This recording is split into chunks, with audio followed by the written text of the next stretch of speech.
Bismillahirrahmanirrahim. Assalamu alaikum students. Today we are going to study about mutations. Gene mutation जो है it's a permanent change in the DNA sequence.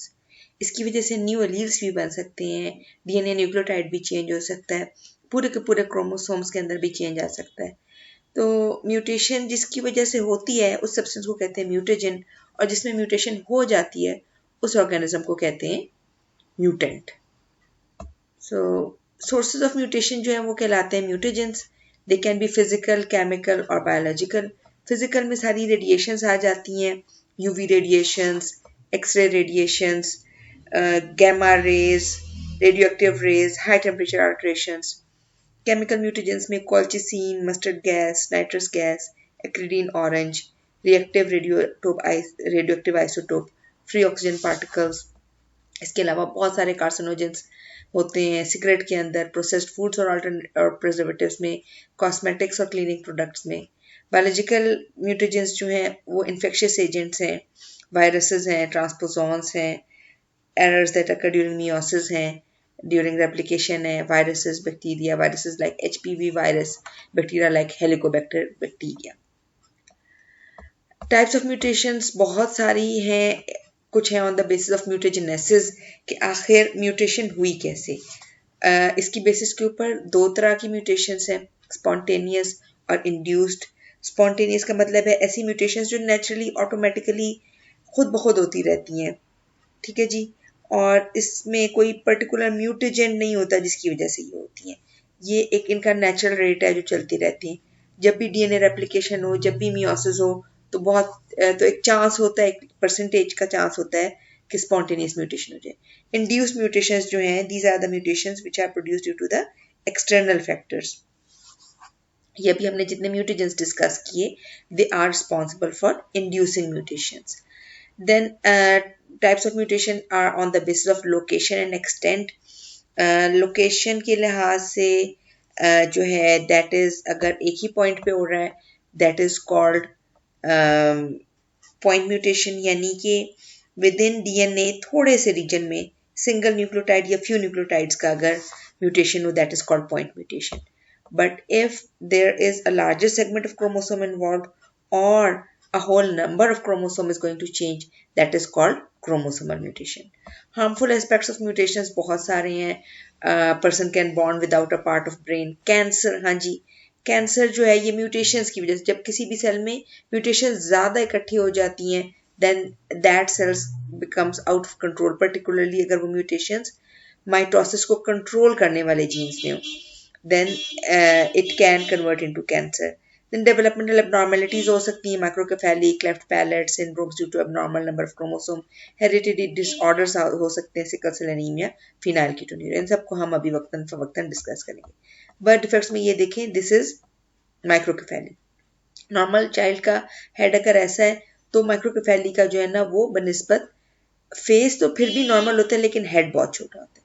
Cleft palate में जो palette होता है वो palate is a partition between buccal cavity and nasal cavity, वो properly नहीं बना होता. ड्यूरिंग डेवलपमेंट पैलेट की बोन्स दोनों साइड से आती, इधर से और इधर से, तो वो आके बीच में जुड़ जाती हैं और एक कंप्लीट पैलेट बन जाता है. क्लेफ्ट पैलेट के केस में ये होता है कि पैलेट दोनों साइड से बोन्स आती हैं लेकिन पूरी तरह जुड़ती नहीं है, तो वो बाज़-औक़ात सिर्फ मुंह के अंदर मसला होता है कि पैलेट में गैप होता है, और बाज़-औक़ात वो बाहर भी उसका इफेक्ट होता है कि वो हेयर लिप या क्लेफ्ट पैलेट फ्रंट पे भी, फेस पे भी नजर आ रहा होता है. इसको सर्जरी से ट्रीट करके ठीक किया जा सकता है, but a series of surgery is required. Microcephaly का कोई ट्रीटमेंट नहीं है. माइक्रोकेफेली अगर किसी बच्चे को है तो वो उसकी ज़िंदगी के साथ रहेगा, ब्रेन डेवलपमेंट भी सही नहीं होगी वगैरह. इसका ट्रीटमेंट है लेकिन सर्वाइवल और सब कुछ जो है वो काफ़ी डिफ़िकल्ट होता है क्योंकि बहुत बचपन में काफ़ी सारी सर्जरीज करनी पड़ती. फिर बाज़ औक़ात जो जॉइंट्स हैं वो सही नहीं होते, बाज़ औक़ात नर्वस सिस्टम सही नहीं बना होता. ये देखें स्पाइना बाइफिडा में स्पाइनल कॉर्ड का एक पोर्शन जो है ना वो बाहर आया होता है और उसकी वजह से बहुत सारे प्रॉब्लम्स होते हैं मूवमेंट में वगैरह. पोलीडेक्टाइली यानी कि नंबर ऑफ डिजिट्स हैंड्स में या फीट में मोर देन नॉर्मल हो. इसके अलावा कलर पिगमेंटेशन एनिमल्स में या प्लांट्स में या ह्यूमंस में बहुत चेंज हो सकती है. ये देखें, ये प्लांट्स में कलर पिगमेंटेशन चेंज है कि सारे पेटल्स में नॉर्मल पर्पल कलर प्रोड्यूस हुआ है और इस इधर म्यूटेशन हो गई है इसके सेल्स में और इसमें नहीं प्रोड्यूस हुआ। इसी तरह ये जो रेप्टाइल है, रेप्टाइल के अंदर ट्विनिंग नहीं होती। ह्यूमंस में तो कंजॉइंट ट्विंस हो सकते हैं, इनके अंदर नहीं होता। तो ये म्यूटेशन की वजह से जो है ना इसका डबल हेडेड स्ट्रक्चर बन गया। सो हेल्पफुल भी होती हैं, हार्मफुल भी होती हैं। हार्मफुल म्यूटेशंस वो हैं जो ड्रामेटिकली चेंज कर देती है प्रोटीन स्ट्रक्चर को या जीन एक्टिविटी को, जिसकी वजह से नॉर्मल बायोलॉजिकल एक्टिविटी ना हो सके और जेनेटिक डिसऑर्डर हो जाए, जैसे सिकल सेल एनीमिया या कैंसर। इस केस में देखें ये जो दो हिरन है ये कैमोफ्लाज हुए हैं, लेकिन ये जो है इसका इतना ब्राइट कलर है अपने सराउंडिंग के लिहाज से कि प्रीडेटर पहले इसको देख लेगा और अटैक कर लेगा और खा जाएगा वगैरह। सो ये इसके लिए हार्मफुल म्यूटेशन है। हेल्पफुल म्यूटेशन जो है वो एक्चुअली एवोल्यूशन का प्रोसेस सारा हेल्पफुल म्यूटेशन से ही चला है। प्रोटीन प्रोड्यूस होती है विद न्यू या अल्टर फंक्शन जो कि यूजफुल हो सकती है चेंजिंग एनवायरनमेंट, जैसे कि ये जो डार्विन ने स्टडी की फिंचेस की beaks, according to the food availability finches की बीक्स जो है वो मॉडिफाई हुई। या अगर हम कहें कि एक ग्रुप से दूसरा ग्रुप कैसे बना, जितने मैमल्स थे वो सारे लैंड पे नहीं रहते, कुछ वाटर में रहते हैं, तो वो कैसे उनके अंदर ये चेंज आया कि वो ओशन ड्वेलर्स बन गए, किस तरह वाटर प्लांट्स लैंड पे आए, कैसे म्यूटेशंस ने लेस फेवरेबल म्यूटेशंस रिमूव कर दिए एवोल्यूशन के जरिए और जीन पूल से from by the process of natural selection, और कैसे फेवरेबल या बेनिफिशियल म्यूटेशंस जो हैं वो एक्यूमुलेट होती गई। जैसे इंसेक्ट रेजिस्टिंग पेस्टिसाइड्स जो हैं ये एक इंसेक्ट के सर्वाइवल के लिए हेल्पफुल म्यूटेशन है कि हम जितने पेस्टिसाइड स्प्रे करते चले जाते हैं इंसेक्ट्स के अंदर, जिनके अंदर रेजिस्टिंग जीन है वो सर्वाइव करते जाते हैं और वो जीन फेवरेबल जीन है जो कि पॉपुलेशन में बढ़ता चला जाता है। So now we come towards chromosomal mutations. Chromosomal mutation को क्रोमोसोमल एबरेशंस भी कहते हैं और ये basically non disjunction in meiosis की वजह से होती है। देखिए ये नॉर्मल प्रोसेस है मियोसिस का। मियोटिक 1 डिवीजन से एक सेल से 2 सेल बने। अगर पेरेंट सेल में 2n नंबर ऑफ क्रोमोसोम है तो इसमें n हो गया haploid, but still every chromosome has got 2 sister chromatids attach with the centromere. Second meiotic division से क्या होता है कि सेंट्रोमियर अलग अलग होने की वजह से सिंगल क्रोमैटिड क्रोमोसोम्स आ जाते हैं हैप्लॉइड नंबर में। ठीक है जी, ये नॉर्मल है जो आपने पहले पढ़ा हुआ है। नॉन डिस्जंक्शन में क्या हो सकता है? हो सकता है फर्स्ट मियोटिक डिवीजन पे नॉन डिस्जंक्शन हो सकता है सेकंड मियोटिक पे। देखें ये फर्स्ट मियोटिक डिवीजन इधर ठीक हुई है, लेकिन सेकंड मियोटिक डिवीजन इस वाले सेल में ठीक हुई है, इसमें ठीक नहीं हुई। ये देखें एक में 2 चले गए हैं और एक में बिल्कुल नहीं है। ठीक है जी, अब पूरा नहीं, ये मतलब नहीं है कि 46 क्रोमोसोम का हाफ 23 हुआ तो इसमें 46 ही आ गए, इसमें 20, इसमें 0 आ गए, ऐसा नहीं है। एक कोई +1 या -1 हो जाता है, इसमें एक क्रोमोसोम ज्यादा हो गया, इसमें एक क्रोमोसोम कम हो गया। ये देखिए फर्स्ट मियोटिक डिवीजन में अगर नॉन डिस्टिंक्शन हुई एक क्रोमोसोम की, बाकी 22 सही इधर इधर डिवाइड हो गए, एक जो है ना वो एक साइड पे ही आ गया, दूसरी साइड पे नहीं गया। ये प्रोसेस कैसे होता है? मेटाफेज पे होमोलोगस पेयर अलाइन होते हैं और दोनों तरफ से स्पिंडल फाइबर्स पुल करते हैं। स्पिंडल फाइबर से पुल करते हैं तो ये जो क्रॉसिंग ओवर जिस पॉइंट पे हो रही होती है, साइनेप्सिस बना होता है, वो पुल होते हैं। तो अगर उस पॉइंट पे एक साइड पे स्पिंडल फाइबर पुल ना कर पाए, दोनों एक ही साइड पे आ जाएं, ठीक है जी, सॉर्ट ऑफ ऐसी सिचुएशन हो, तो एज अ रिजल्ट ये वाला जो फर्स्ट मियोटिक डिवीजन का सेल है, ये जब फर्दर डिवाइड करेगा तो हर एक गमीट में एक क्रोमोसोम ज्यादा होगा, n+1। और ये वाला जिसमें 22 आए थे, 23rd नहीं आया था, ये जब फर्दर डिवाइड करेगा तो ये n-1 होगा। ठीक है जी, अगर ये ह्यूमन सेल है तो 46 पेरेंट में है, ऑफस्प्रिंग में या सॉरी गमीट में आना चाहिए 23। तो नॉन डिस्टिंक्शन से क्या हुआ कि कुछ सेल्स में एक क्रोमोसोम ज्यादा आ गया, कुछ सेल्स में एक क्रोमोसोम कम आ गया। अब ये वाली डायग्राम देखें, दिस इज शोइंग कि अगर एग फॉर्मेशन के दौरान नॉन डिस्टिंक्शन हो जाए, ठीक है, ये पर्टिकुलरली एक्स क्रोमोसोम की बात हो रही कि दोनों एक्स क्रोमोसोम, एक एक्स इधर आना चाहिए था, एक एक्स इधर आना चाहिए, दोनों एक साइड पे आ गए, ठीक है जी, दूसरे में नहीं आए, ये n-1 हो गया, इसके नतीजे में जो बनेगा वो n-1 बनेगा और इसके नतीजे में जो बनेगा वो x+1 बनेगा। अब ये अगर नॉर्मल क्रोमोसोम्स आके इसको नॉर्मल स्पर्म्स इनको आके फर्टिलाइज करें तो क्या होगा? एक्स कैरिंग स्पर्म अगर इससे फर्टिलाइज करे एक्स जीरो के साथ एक और जब एक्स एक इसको तो जीरो मिला ना, कोई भी एक्स नहीं मिला, एक जीरो इसको एक्स से मिला है और स्पर्म से एक्स मिला है, तो ये फीमेल विद टर्नर सिंड्रोम होगा। ठीक है जी। और अगर कोई भी एक्स ना हो और सिर्फ वाई आए तो ऐसा जाइगोट बनता है, लेकिन वो जिंदा नहीं रह सकता क्योंकि एक्स पे बहुत इंपॉर्टेंट जीन्स होते हैं। अगर एक भी एक्स ना हो तो फिर वो सेल सर्वाइव नहीं कर सकता, जाइगोट के स्टेज पे ही या फ्यूचर स्टेज पे डेड हो जाता है। ठीक है जी। एक्स एक्स क्रोमोसोम वाला जो एग बन रहा है उसके साथ अगर वाई आके फर्टिलाइज करेगा तो क्लाइनफिल्टर सिंड्रोम, अगर ट्रिपल एक्स होगा तो ये भी एक एबनॉर्मेलिटी है, ट्रिपल एक्स फीमेल। अच्छा, अगर एग तो नॉर्मल बन गए, दोनों एग्स में एक्स है, ठीक है, लेकिन जो ये एग है नॉर्मल एग्स, और जो स्पर्म बना है ये एबनॉर्मल बना है। एक स्पर्म में कोई भी सेक्स क्रोमोसोम नहीं है, दूसरे स्पर्म में एक एक्स और वाई दोनों मौजूद है। तो ये विदाउट एनी एक्स स्पर्म जब फर्टिलाइज करेगा एक्स कैरिंग एग से तो फीमेल विद टर्नर सिंड्रोम, और ऐसा स्पर्म जिसमें एक्स वाई हो वो जब एक्स से फर्टिलाइज करेगा तो एक्स एक्स वाई, क्लाइनफिल्टर सिंड्रोम। अभी ये आगे हम सारे सिंड्रोम पढ़ेंगे, आप फिर दोबारा इस डायग्राम को बेशक पीछे से आके और से समझें तो आपको बात अच्छी समझ में आएगी। अच्छा, डाउन सिंड्रोम ऐसा सिंड्रोम है जो मेल्स में भी हो सकता है, फीमेल्स में भी हो सकता है। It is trisomy 21।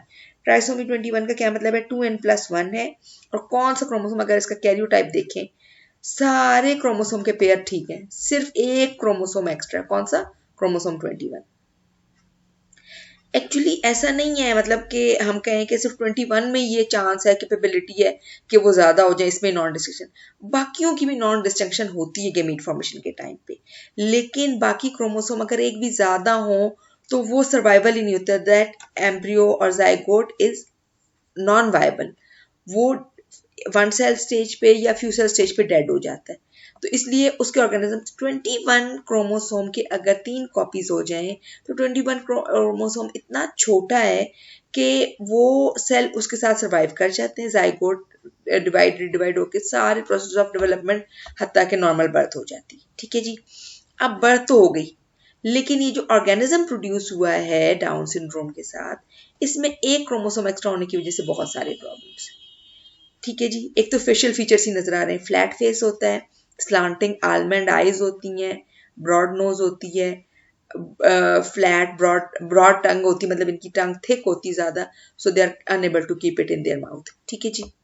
इसके अलावा पूरे बॉडी के मेटाबॉलिज्म के ऊपर इफेक्ट होता है, डिक्रीज मसल टोन होता है, excess skin at the nape of the neck, back of neck पे थोड़ी सी एक्स्ट्रा स्किन होती है, फ्लैटेंड नोज होती है, upward slanting eyes, almond shaped होती है, small year, small mouth, wide short hands with short fingers होते हैं, और हाथ के ऊपर एक ही मेजर क्रीज होती है। बाकी नॉर्मल मतलब जिनको डाउन सिंड्रोम नहीं है उनको, उनके हाथ पे 2 मेजर लाइंस होती है, इनकी एक ही मेजर लाइन होती है हाथ पे। जॉइंट्स का भी प्रॉब्लम होता है बोन्स ऑफ स्कल में, single crease in the palm of the hand, white spots in the colour part of the eye, मतलब ये जो आइरिस होता है इसमें नजर आते हैं वाइट स्पॉट्स, और जो टो पाँव में अगर देखें तो टो और सेकंड टो के बीच में, बिग टो और सेकंड टो के बीच में बहुत ज्यादा गैप होता है।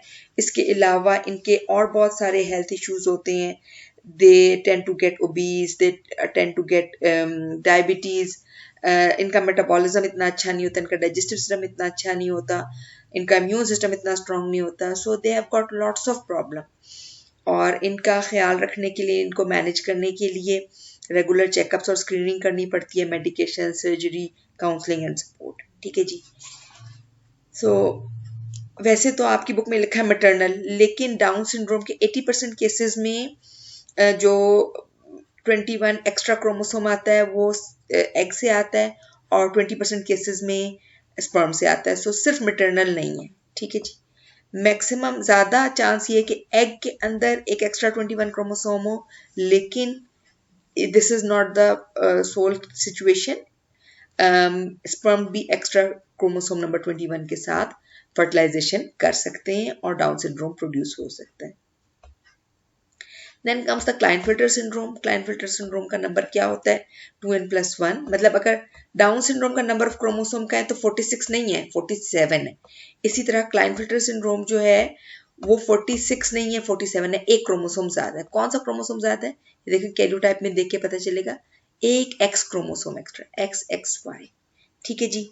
इसकी वजह से इनकी बॉडी के अंदर जो है ना वो फेमिनिन कैरेक्टरिस्टिक्स आ जाते हैं, टॉलर बॉडी होती है, लेस मस्कुलर होती है, ब्रॉडर हिप्स होते हैं। अदरवाइज जो हिप टू शोल्डर रेशियो है ना वो मेल्स का ये होता है कि males have got broader shoulder and narrower hips, pelvic pectoral girdle broad होती है, पेल्विक गर्डल नैरो होती है, ये नॉर्मल मेल में होता है।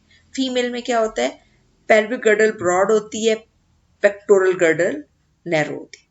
इनका जो ये स्ट्रक्चर है इस लिहाज से ये फीमेल से मिलता जुलता है कि पेल्विक गर्डल ब्रॉड है as compare to pectoral girdle. They have got longer legs, they have got larger breast, weaker bones. अच्छा, वीक बोन्स का प्रॉब्लम, ऑस्टियोपोरोसिस और वीक बोन का प्रॉब्लम जो है ना जॉइंट्स का, लिगामेंट्स का, टेंडन्स का, ये डाउन सिंड्रोम में भी होता है। दे have got low energy level, ये भी डाउन सिंड्रोम के पेशेंट के बच्चों को भी होता है, बड़ों को। They have got smaller penis and testicles, delay in puberty और less facial and body hair in their body, और वॉइस जो है ये भी इनकी डीप नहीं होती। और बेसिकली ये सारे प्रॉब्लम्स जो हैं वो क्यों हैं, क्योंकि इनकी बॉडी में एक एक्स क्रोमोसोम ज्यादा है, ratio of X to Y chromosome जो है ना ये चेंज हो गया। अच्छा, इसका ट्रीटमेंट क्या किया जा सकता है? For one thing, another thing is they are infertile. All the syndrome, ये जितने भी हैं, Down syndrome, Klinefelter syndrome, Turner syndrome, इसके अलावा जितने भी क्रोमोसोमल नंबर के सिंड्रोम्स हैं, इन सब में इनफर्टिलिटी है। क्यों? क्योंकि मियोसिस के लिए रिक्वायर्ड है इवन नंबर ऑफ क्रोमोसोम। एक क्रोमोसोम कम या ज्यादा होने की वजह से ऑड नंबर ऑफ क्रोमोसोम हो जाता है। ये क्लाइनफेल्टर में 47 है, जो डाउन सिंड्रोम है उसमें भी 47 है, अभी आगे हम टर्नर सिंड्रोम जो डिस्कस करेंगे इसमें 45। तो ऑड नंबर के क्रोमोसोम्स जो है ना वो मियोसिस को इंटरफेयर करते हैं, इसलिए गमीट फॉर्मेशन नहीं हो सकती। डाउन सिंड्रोम में हमने ये देखा कि डाउन सिंड्रोम मेल्स को भी हो सकता है, फीमेल्स को भी हो सकता है, इक्वल चांस है कि ऑफस्प्रिंग जो है वो अगर डाउन सिंड्रोम का पर्सन है तो उसको उसमें सेक्स कोई भी हो सकती है। लेकिन क्लाइनफेल्टर जो है ना ये बेसिकली मेल्स हैं, क्योंकि इनमें वाई क्रोमोसोम मौजूद है, लेकिन एक एक्स ज्यादा होने की वजह से इनकी बॉडी में ये चेंजेस हैं। इसका ट्रीटमेंट ये हो सकता है कि अगर इनकी बॉडी में टेस्टोस्टेरोन की प्रोडक्शन कम होती है, तो अगर इनको प्यूबर्टी के अराउंड टेस्टोस्टेरोन रिप्लेसमेंट थेरेपी इनकी की जाए तो इनकी जो ये बॉडी के जितने बेसिक कैरेक्टरिस्टिक्स हैं ये ज्यादा टुवर्ड्स मेल हो जाएंगे। इनफर्टिलिटी तो क्योर नहीं हो सकेगी, लेकिन वॉइस और बॉडी मसल्स और फेशियल हेयर वगैरह, ये बोन्स, ये सारी चीजें जो है ना ये बेहतर हो जाएंगी because of testosterone replacement therapy, क्योंकि इनकी बॉडी में टेस्टोस्टेरोन इनकी रिक्वायरमेंट से कम प्रोड्यूस होता है। Now we come towards the next syndrome, Turner syndrome, 44 plus X0, यानी कि इनके अंदर एक क्रोमोसोम कम होता है। ये देखें, ऑटोसोम सही है 1 से लेकर 22 तक, लेकिन सेक्स क्रोमोसोम का जो पेयर है वो पेयर नहीं है, एक ही एक्स है। तो इनका क्रोमोसोमल नंबर होता है 45। इस 45 होने की वजह से इनकी बॉडी में बहुत सारे चेंजेस होते हैं। लोसीटियर्स यानी कान थोड़े से नीचे की तरफ होते हैं, white chest, small jaw bones, short and white neck, और इसमें जो वेब नेक होती है, हाइट भी इनकी कम होती है। Infertility, low hair line at the back of neck, यानी बाल जो है ना पीछे से ज्यादा नीचे तक गर्दन पे गए हुए होते हैं। और abnormal bone development, particularly hands और एल्बो की जो बोन्स हैं, larger than number of moles. ये अच्छा जी, कार्डियक प्रॉब्लम्स भी इनको हो सकते हैं, प्रॉब्लम्स इन सिस्टम की वजह से इनके स्वॉलन हैंड्स एंड फीट होते हैं। पूरी बॉडी के ऊपर मोल्स जो है ना वो यानी पिगमेंटेशन, तिल जिनको उर्दू में कहते हैं, वो ज्यादा होते हैं। इनफर्टिलिटी अभी हमने डिस्कस कर लिया कि चाहे डाउन सिंड्रोम हो, चाहे क्लाइनफिल्टर सिंड्रोम हो, चाहे टर्नर सिंड्रोम हो, सब में इनफर्टिलिटी की मेन रीजन ये है कि मियोसिस के जरिए के मीट प्रोडक्शन हो ही नहीं सकती because of odd number of chromosome. ठीक है जी। और एडिमा भी होता है। एडिमा यानी स्वेलिंग इन द बॉडी, जब भी लिम्फेटिक सिस्टम में प्रॉब्लम हो तो स्वेलिंग इन द बॉडी होगा। Swollen hands and feet specially इसीलिए होते हैं। सो ट्रीटमेंट इनका ये होता है कि हाइट अगर कम जा रही है तो ग्रोथ हार्मोन का ट्रीटमेंट दिया जाए ड्यूरिंग चाइल्डहुड, और अगर डायग्नोज हो जाए कि टर्नर सिंड्रोम है तो 13 इयर्स के अराउंड जो है ना एस्ट्रोजन रिप्लेसमेंट थेरेपी इनकी स्टार्ट कर देना चाहिए ट्रीटमेंट।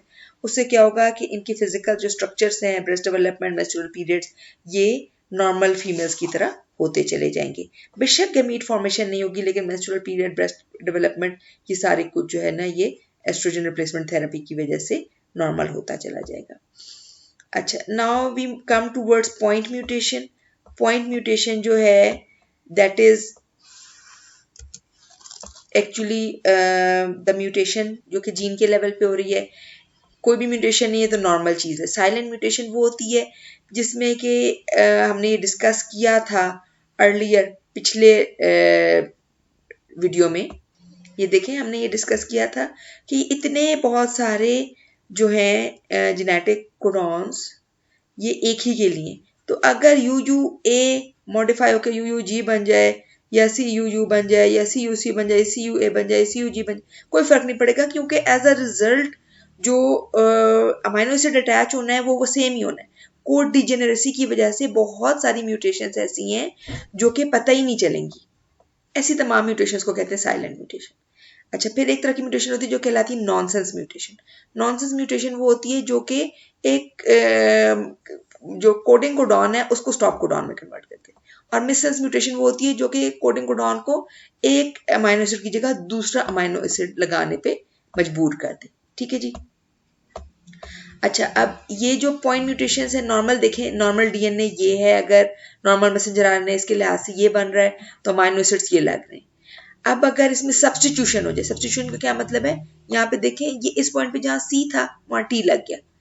अब जो सी टी टी डीएनए था और उसे अमाइनो एसिड मैसेंजर आरएनए बन रहा था जीएए, तो उसकी वजह से जो अमाइनो एसिड अटैच हो रहा था वो था ग्लूटामीन। अब ये जो चेंज हो गया, टी टी टी हो गया, तो इसकी वजह से मैसेंजर आरएनए बन गया ए ए ए। तो अब जो यहाँ पे अमाइनो एसिड आके अटैच हो रहा है ये लाइसिन है। ये मिससेंस म्यूटेशन हो गई, यानी एक की जगह दूसरा। ये जो अभी हम सिकल सेल एनीमिया की डिटेल डिस्कस करेंगे उसमें कुछ ऐसा ही हो रहा है कि एक पॉइंट म्यूटेशन की वजह से जो अटैच होना है amino acid in the protein वो एक चेंज हो जाएगी, जिसकी वजह से आगे बहुत सारे चेंजेस आ जाए। ठीक है जी। सो सब्स्टिट्यूशन की वजह से मिससेंस म्यूटेशंस हो सकती हैं और एक अमाइनो एसिड पूरी प्रोटीन में चेंज हो सकता है। अच्छा, फिर उससे आगे इंसर्शन एंड डिलीशन। इंसर्शन में ये होता है कि एक अगर कोई न्यूक्लियोटाइड ऐड हो गया तो उससे क्या होगा, एक न्यूक्लियोटाइड एक या चंद दो तीन चार, उसकी वजह से अगली जितनी चेन है वो सारी हिल जाएगी। अब डीएनए में हमने डीएनए आरएनए में ये पढ़ा कि एक कंटिन्यूअस सीक्वेंस है जिसको हम तीन तीन की गिनती में पढ़ते हैं, क्योंकि कोडॉन 3 न्यूक्लियोटाइड से मिलकर बन रहा है। एक 3 का रीडिंग फ्रेम है, एक ये 3 पढ़े जाएंगे, फिर ये 3 पढ़े जाएंगे, फिर ये। अब जो एक ऐड हो गया डीएनए का न्यूक्लियोटाइड, उसकी वजह से एक मैसेंजर आरएनए बढ़ गया, तो आगे का पूरा रीडिंग फ्रेम शिफ्ट हो गया। इसको कहते हैं फ्रेम शिफ्ट म्यूटेशन। इंसर्शन से भी ऐसे ही होता है, डिलीशन से भी ऐसे ही होता है। ये देखिए, अगर इंसर्शन यहाँ हुई है इस पॉइंट से आगे सारी चेन खराब हो जाएगी। डिलीशन अगर इस पॉइंट पे हुई है तो जिस पॉइंट पे डिलीशन हुई है एक डीएनए का न्यूक्लियोटाइड हटा है, आगे की पूरी चेन का रीडिंग फ्रेम चेंज हो जाएगा। हर न्यूक्लियोटाइड सीक्वेंस जो पढ़ा जाएगा कोडॉन में वो गलत पढ़ा जाएगा, डिफरेंट पढ़ा जाएगा और अलग अलग मिससेंस म्यूटेशंस होती चली जाएंगी। So insertions and deletions they are collectively called frame shift mutations and they are very much harmful, क्योंकि ये जिस पॉइंट पे भी इंसर्शन या डिलीशन हो उसके आगे का सारा frame reading frame of the DNA sequence RNA sequence is changed and all the nucleotides all the amino acids after that point of insertion or deletion are not according to the normal। ठीक है जी, वो सारे के सारे अपनी जगह से खराब हो जाएंगे, हिल जाएंगे। अच्छा, अब जो पॉइंट म्यूटेशन में हम एग्जांपल देख रहे हैं that is sickle cell anaemia.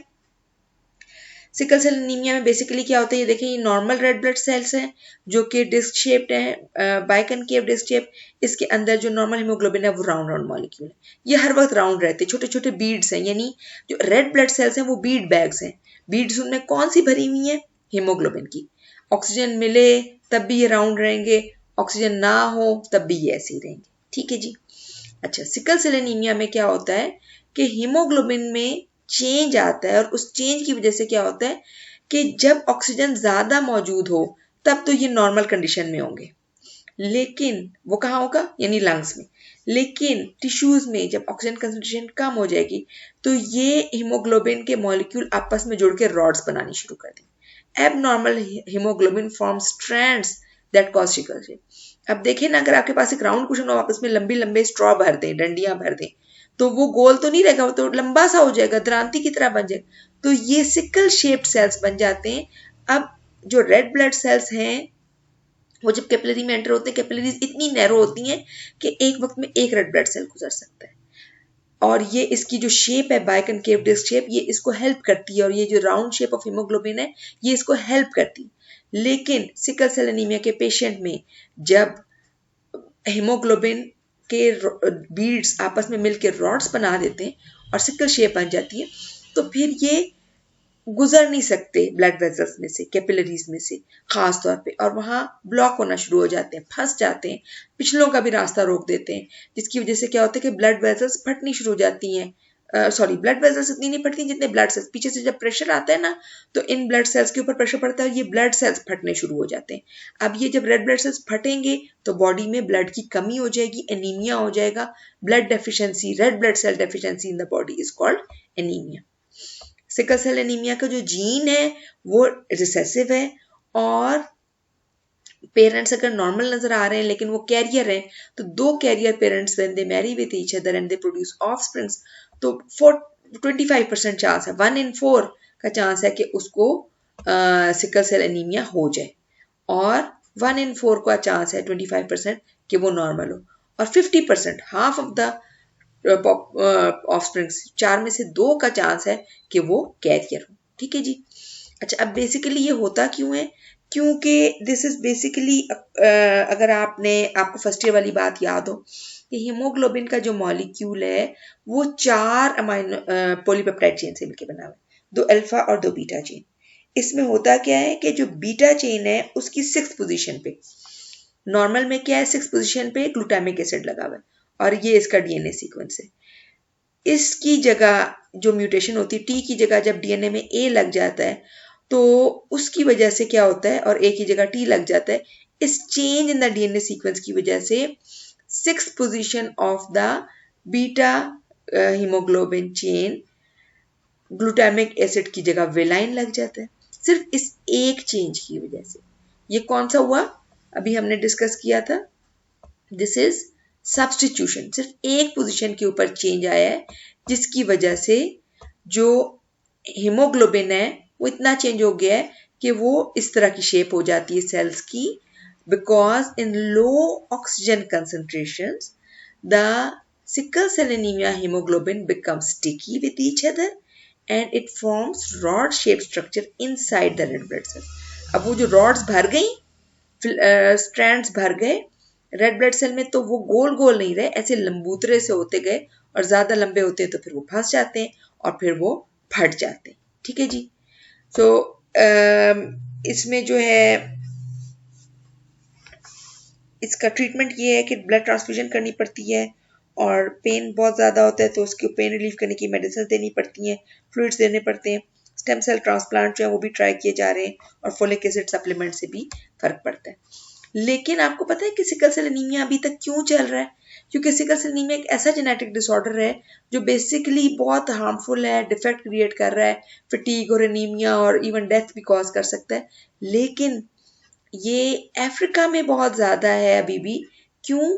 क्योंकि अफ्रीका में मलेरिया बहुत ज़्यादा है, और जो सिकल सेल एनीमिया के कैरियर्स हैं उनको एक जेनेटिक प्रोटेक्शन है अगेंस्ट मलेरिया। अभी जो हमने देखा, ये जो ऑर्गेनिजम्स हैं कैरियर्स, ये जो ऑर्गेनिजम्स हैं इनके बचने के चांसेस कम है, क्योंकि अफ्रीका की बात करें, if this family is living in Africa, this person has many health problems, इसके बचने के चांस कम है, इसको एनीमिया से वेयर हो सकता है और इसकी डेथ हो सकती है अगर प्रॉपर्ली मैनेज्ड हो। जिसको सिकल सेल एनीमिया का कोई जीन नहीं है जिसमें उसको मलेरिया हो जाएगा, और अफ्रीका में बहुत सीवियर टाइप का मलेरिया होता है जिसकी वजह से बहुत सारी डेथ्स हो सकती है। लेकिन ये चारों जो ऑर्गेनिजम्स हैं जो कैरियर्स हैं, इनको इनके अंदर सिकल सेल एनीमिया का जीन मौजूद है, लेकिन इनका हीमोग्लोबिन नॉर्मल होगा, इनको सारी जिंदगी कोई सिकल सेल एनीमिया की तकलीफ नहीं होनी। ठीक है जी।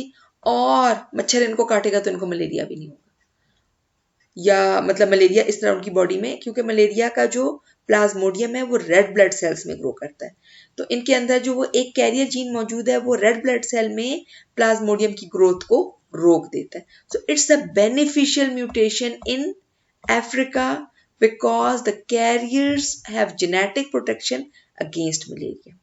डिजीज के फॉर्म में हार्मफुल है, लेकिन कैरियर्स को एक एज हासिल है, एक बेनिफिट हासिल है। ठीक है जी। The last disease in this chapter is phenylketonuria. Phenylketonuria is the disease.